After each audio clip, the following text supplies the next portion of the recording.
May mga subject person na po kami at yung vehicle po na ginamit kay Mr. Dexter ay nagtagpuan na rin namin through CCTV. Nakita na rin po namin yung mga dalawang suspect na bumaba at yung isa pa pong nag-drive na sabihin po nating dumating din after po na nag-declare ng hold up at pagbabaril din po yung dalawang magpinsan po. Then nagbiyahe po sila patungo sa Tagaytay kung saan po dinamp po yung body ni Dexter Wallace at ni Ruel Roca. Pero hindi pa po natin nahahanap yung katawan ni Ruel. Opo. May pamilya din po nagpahintay kay Ruel, kaya gusto ko po sana mahanap na din si Ruel kung nasaan, buhay man o patay na. Patuloy pa rin ang kanilang paghahanap at nakadeploy na nga ang ilan pa sa mga kasamahan nila.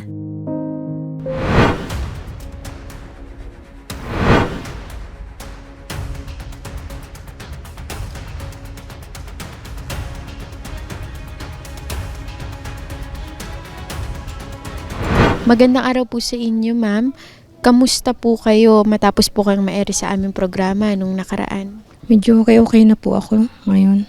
Nung nailibing yung asawa ko, medyo nakaka-move on na ako ng konti. Masakit pero kailangan kong maging matatag. Regarding po dito sa case po ni Sir Dexter na inyong kinakasama at yung kanyang pinsan na si Sir Ruel, ano na po ba yung balita?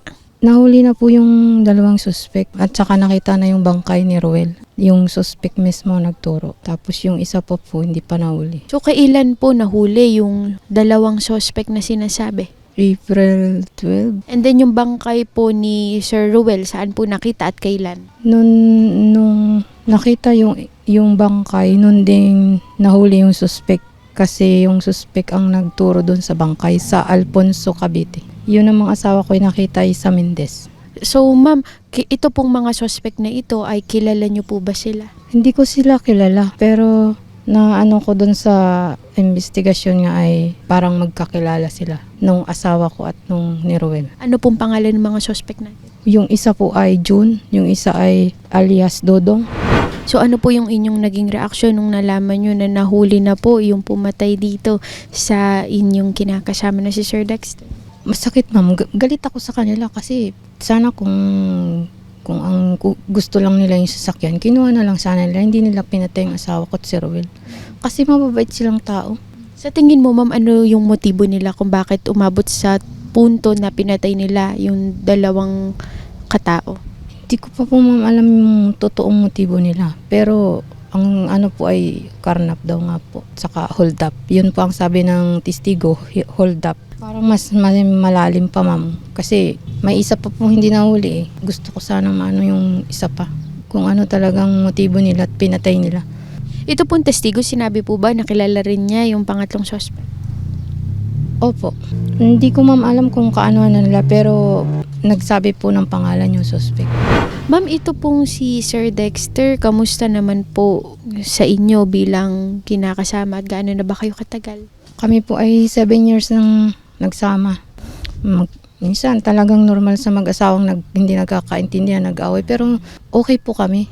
Mabait po siya sa mga anak ko. Saka siya na rin ang tumatayong ama ng mga anak ko. Ano po yung pinakamamimiss niyo sa kanya?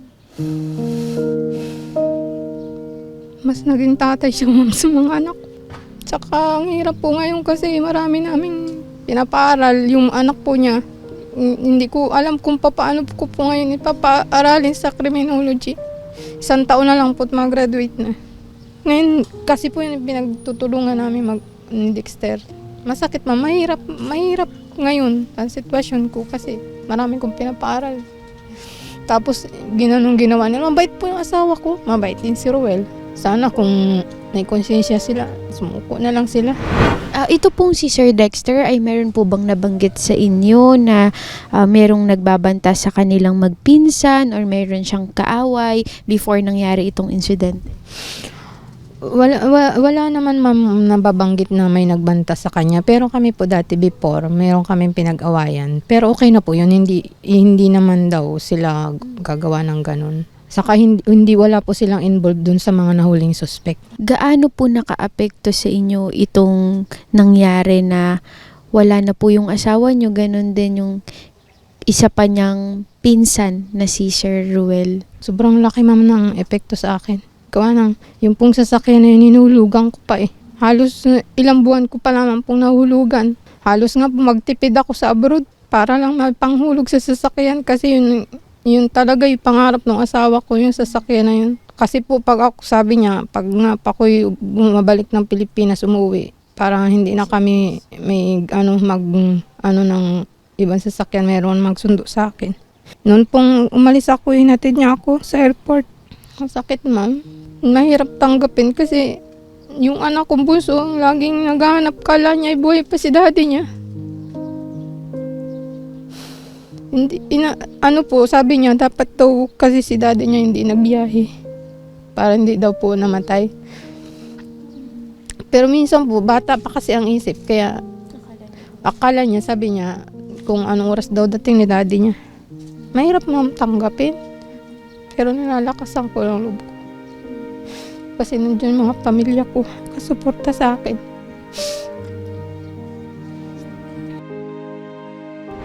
So ma'am, ano na lang po yung gusto nyong mangyari regarding po dito sa kaso? Sana mabigyan ng hustisya yung asawa ko at si Roel. Mahuli po sana yung suspect, yung isa pa. Kasi hindi po ako nakapanatag ang loob hanggat hindi po nahuli yung isa. Huwag po kayong mag-alala. From time to time po, itututukan po natin itong kaso hanggang sa makamit niyo yung hustisya. So sa ngayon po, nabanggit niyo naman po sa amin na nahuli na po yung dalawang suspect. So ifa-follow up po natin sa PNP kung ano na ba yung balita naman dito sa isa pang at-large na suspect. So kakausapin po natin ang hepe po ng Tagaytay City Police Station kung ano na po ba yung status ng case.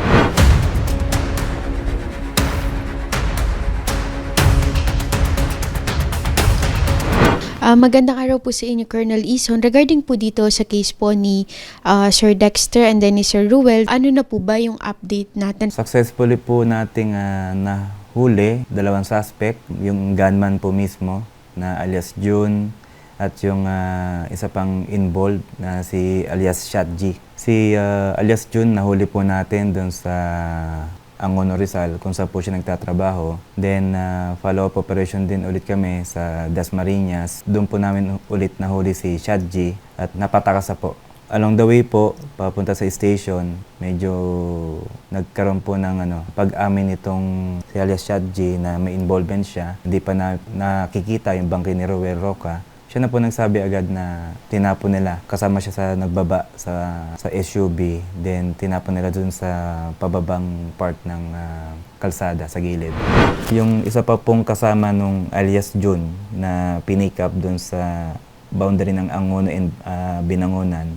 Hindi pa po namin siya nahuli pero alias Foreman daw po yung ang tawag sa kanya. Nagkakalap pa rin po kami ng informasyon regarding dito.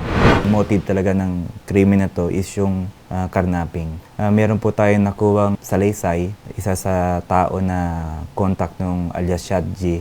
Pinuntahan siya after madamp ni Roca. Siya na yung nagdadrive papunta ng Batangas area kung saan niya binaba yung dalawang suspects at yung pasahero na kinuhanan nila ng gamit din. Ayaw na talaga nilang i-divulge yung isa pang suspect. Pero yun nga, maganda yung natin, yung takbo ng investigation natin, itong alias Shadji, meron siyang pinuntahan bago iwanan yung sasakyan doon sa San Pascual, Batangas. Itong taong to, in-offer sa kanya yung sasakyan dahil siya ay nagbabay and sell. Pero nakita niya yung sasakyan na may dugo. Kinabahan siya na may krimen pa nangyari. Hindi niya tinanggap. So natuntod din namin yung taong yon. Nakuha kami ng statement niya. At yun po ang pinag-aaralan ngayon ng police station namin, ng PNP at ng Prosecutor's Office ng Tagaytay kung habol pa namin yung kidnapping case. Paano po natin unang na-identify itong ating mga suspect? Ayun po, mula Monday na nalaman po natin yung insidente, nagkalap na po agad kami ng impormasyon. May kumontak po sa amin, nakita po namin yung post nung naghahanap tungkol kay Dexter Roales. Nalaman namin na taga Mulanay. So yung Mulanay Police naman tumawag po sa amin. So yun na yung simula, pagpapasel ng mga nangyari. So mula Tagaytay, nag-backtrack po kami sa Silang, sa Mendez, then iba pang part po ng Cavite. So nakita po namin yung Montero doon na tumigil sa isang gasolinahan, bumaba yung dalawang suspect, then sumakay ng tricycle, nagpahatid sa isang mall. Hindi nila alam yung lugar eh. Sumakay ulit sila ng tricycle, bumaba sila along JP Laurel, bumaba ulit ng gasolinahan.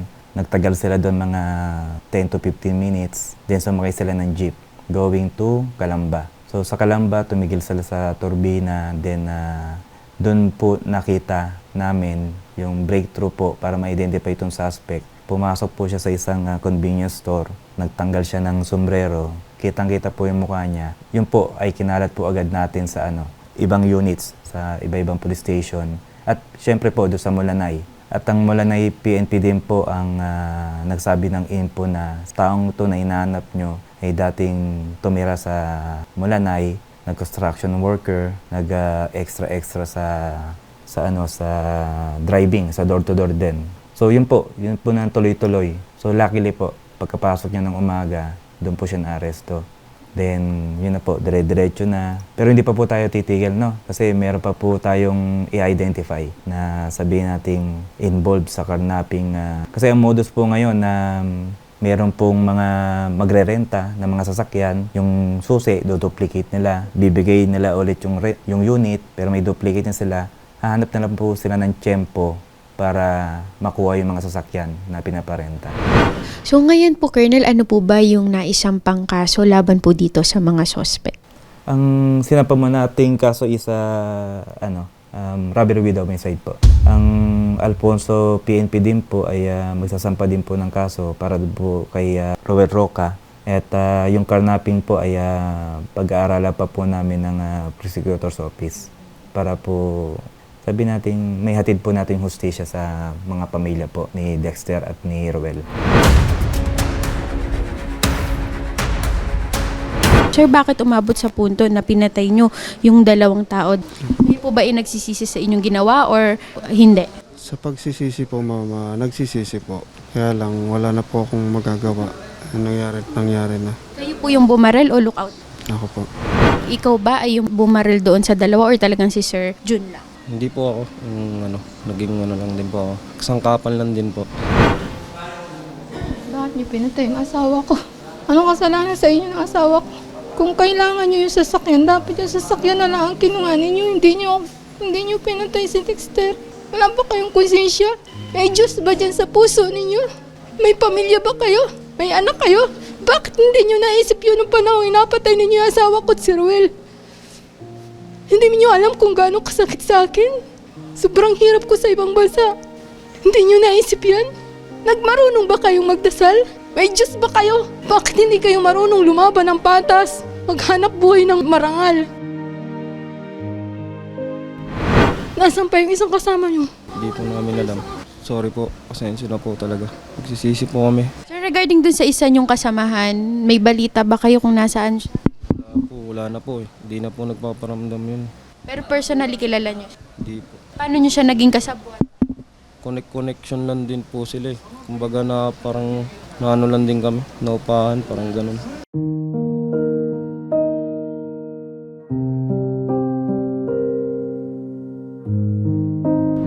Colonel Ison, kayo rin po yung nakausap namin the last time at alam po namin na nakatutok po talaga ang ating mga kapulisan tungkol dito sa kasong ito. Yung pong gunman ay nahuli na po natin at yung pong isa po niyang cohort nagtago po ng SUV dun sa San Pascual. So sila po ngayon ay nakakulong po dito sa Tagaytay Component City Police Station. And na-recover din rin po natin, nakuha na rin po natin yung body po ni Robert Roca sa Backstate, Alfonso Cavite. Ngayon po ay nasampahan na rin po sila ng kaso ng robbery with homicide. Yung po naman pagdating ho sa carnapping case, nahuli po muna natin yung suspect po, ma'am. Yung pangalawang suspect po natin na si alias Shadji sa Dasmariñas po. So habang kami po yung nagkukwentuhan ng ating mga kasamahan na nasan kaya yung bangkay ni Robert Roca, siya po mismo yung nagsabi na, sir, kasama po ko doon sa nagtapon. Yun po, tinuro niya po Opo. At siya rin po ay naglabas nung susi nung SUV Okay. At na kinuha po nila. nakuha rin po ba natin kung anong motibo po? Ano po ba ang pakay talaga? Karnaping po talaga yung purpose po nila. Nagkataon lang po talaga na yung gunman po natin ay naging construction worker sa Mulanay at naging extra po doon sa door-to-door services. Kaya po kilala niya po is either si Roel Roca or si Dexter Owales. Kaya kumbaga siya po yung pinahanap ng unit na kakarnapin. So talagang necessary po sa kanya na patayin yung dalawa. Kung alias Shadgi po, siya naman po yung magsasalya o magbebenta po ng sasakyan. So ito po ay isang grupo. Malawakan po ba ang operasyon nitong mga ito? Kasi sa nakikita natin, meron lang silang parang mga point person. Katulad nitong, ito nga, yung construction worker. Parang spotter o taga-timbre. Pero mas malawak pa ang operasyon nila. Ganun po ba ito? Yun nga po, ma'am. Kaya nga po, kahit may nahuli na po tayo mga suspects po dito, hindi pa rin po kami tumitigil. Hindi lang po ang Tagaytay PNP ang nagtatrabaho po dito. Buong Pro Calabarzon po ay kasama po namin dahil may mga modus po ng karnaping ngayon na sabihin nating nag-evolve.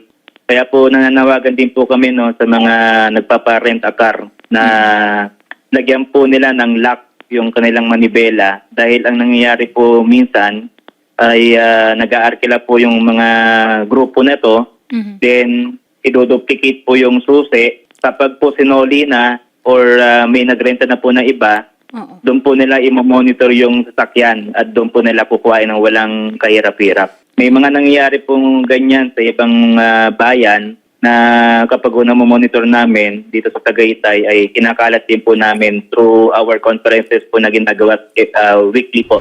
Meron ba tayong na-trace na dito, Colonel, na iba pang mga carnapping incidents that can also be attributed or na ang may gawa ay itong grupo rin na ito, itong nahuli ninyo? Wala pa rin po kaming hawak na mga ebidensya. Pero yun nga po, lahat po ng mga nangyayari po kasi sa ibang mga bayan ay napag-uusapan po yan ng PNP para po magkaroon po kami ng precautionary measures po, anti-criminality tips po. Lalo na po sa mga nagdadrive at yun sa mga nagpaparenta po ng mga sasakyan. Ito pong alias Foreman, itong naging panday, nanggaling ng Mulanay, ito ba ang unang pagkakataon na naging bahagi siya ng grupo na ito? Yung pa po ang aming titingnan at di lang po ako makapag-divulge po ng mga information. Okay. Pero tinututukan po namin yan. Colonel, pero sufficient na po ba na yung mga nasa custody ninyo ngayon ay masampahan na ng kaso at yung case build-up ba ay katanggap-tanggap na ng prosecution? Kaya Opo, yung pong kaso po ng robbery with homicide po ay natanggap naman po ng prosecutor. Okay. Meron pong mga basis po para po sila ay makatuwan. okay. Yun na lang pong karnaping po ang aming pinag-uusapan po para po maisampa rin po sa mga involved po. Lalo-lalo na po doon sa pinoprotektahan nila na alias Yes. Foreman. Siya po yung isa po sa big boss nila. Kumbaga sa construction, parang siya yung bumubuo yung nila nung operations. Siyempre alam ko bumabagabag rin ito sa isip ng mga kaanak ni Dexter tsaka ni Roel. Kung carnapping lang po, why was it necessary or nagpanic ba o ano po ba 'yon or kasama ba 'yon sa operations or nila? Dahil makikilala sila? Apo, katulad po ng binanggit ko kanina, yung pong gunman po natin ay kakilala niya po is either si Roel Roca or si Dexter Owales. Kaya po necessary po sa kanya na patayin po yung dalawa. Nakita rin po natin sa investigation natin, meron pong isang tao na naging witness po natin, hindi po nila pinatay. Yes. So doon pa lang po ay mapapaisip na po tayo kung bakit po yung dalawa lang po, si Dexter at si Roel lang po ang pinatay niya at yung isa pong witness natin na isang pasahero ay hindi niya po pinatay pero pinagnanakawan lang niya po. Kasi hindi siya kilala. Parang ganun. Yes po, ma'am. Nagpapasalamat kami dito sa Wanted sa Radyo, sa Rafi Tulfo in Action, sa mabilisan siya rin na aksyon ng ating kapulisan at patuloy pa rin na pag-iimbestiga. Sa buong kapulisan po kay Chief Quezon. Maraming salamat po sa lahat ng niya sa pag-iimbestiga sa kaso. Ako po taos-pusong nagpapasalamat. Magbibigay tayo ng updates, no? Every so often, tututukan natin ito. Pero gayon pa man, ay nakasampa na ang kaso at gumugulong na. Okay. At ulitin namin ang pakikiramay namin kay Ma'am Arlene at sa mga kaanak ni Dexter Ruales at ni Ruel Roca. Nagpapasalamat po ako kay Idol Rapitol po sa pagtulong niya po sa akin na mapabilis po ang paghuli at paghanap po dun kay Ruel Roca. At sa lahat po ng pulis, buong Calabarzon, nagpapasalamat po ako, ma'am, sa lalo-lalo na po dun sa kay Idol nga kasi at saka nagpadala din po sa amin ng Bulaklak. Maraming salamat po sa lahat po ng naitulong niya sa akin. Okay. Ma'am Arlene, i-update po kayo ng reporter natin para kung sakali man po may update po dun sa kaso, ma'am, tututukan po natin. Okay, ma'am? Salamat Opo, po at magandang hapon po at muli po ang aming pong taus-pusong pakikiramay sa pamilya po ninyo, Ma'am Arlene. Salamat po, ma'am.